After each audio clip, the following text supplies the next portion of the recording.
Deeyah Khan has spent the last 2 years meeting young British Muslims who've joined extremist jihadi cults, as well as those who recruited them. Her investigation is being shown on tonight's Exposure in Jihad, a British story, on ITV at 10:40. A bit earlier on, though, she came into the studio and gave me her reaction to the latest news.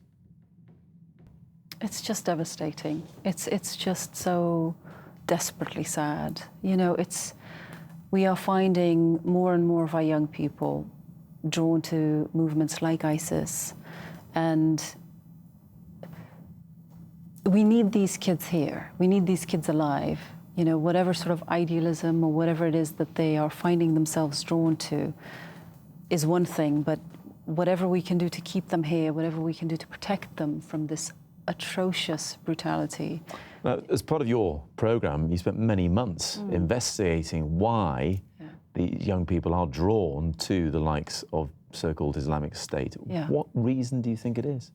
You know, there is a wide range of reasons for different people, but some of the consistent patterns that I've found is it varies from conflicts at home, and among that it might be the lack of choices in terms of who they can marry, what they can accomplish in life, what they can study, what kind of professions they can have. So basically the lack of autonomy.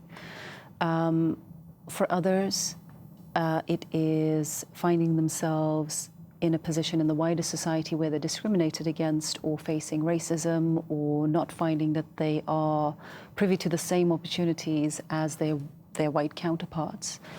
And then others are seeking adventure, wanting to be heroes in their lives, wanting a sense of purpose and a meaning in their life. And the most striking thing that I found in the 2 years that I've been looking into this issue, because what I wanted to do was about 2 years ago, I wanted to look into what is the human story here? What is the human story beyond the political and the ideological chest beating and the rhetoric? And what I found is that what this movement is providing for a lot of our young people is it's ticking all the emotional and psychological boxes, all the human needs that these kids are not finding are fulfilled anywhere else. This movement is giving them love. It's giving them unconditional acceptance. You can be whoever you are, and this movement welcomes you. Our security services think that around 50 British people have been killed fighting for IS. Who knows what the true picture is? But I wonder, do you get any sense that young people who are, who fall under this spell, this romantic idea of going to fight, do you get a sense that some of them are arriving there and realising that the true picture is not what it seems?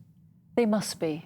They must be, because the reality of what this very vicious movement is doing on the ground in Iraq and in Syria at this point is very different from maybe the starting idealism of a young person here in Britain in their bedroom thinking, I want to stand on the side of the oppressed. I want to stand up against injustice. I think once they arrive there, I think, if not at first, very, very quickly, they'll realize they are on the side of those who are perpetrators of abuse and brutality and violence. Just finally, with this sort of very persuasive idea coming their way, and whether it's online or people in reality, quite early on in the rise of Islamic State, people are saying, well, there needs to be a counter-narrative. There needs to be something else to persuade these people that this is wrong.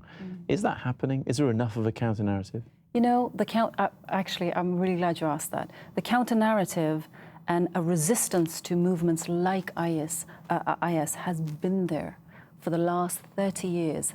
But the problem is, it never gets any attention. I work with so many activists on the ground, particularly in Iraq, and they never get any attention. They are fighting back, they are protecting women, they are smuggling people away from ISIS captivity, but they are never on the news.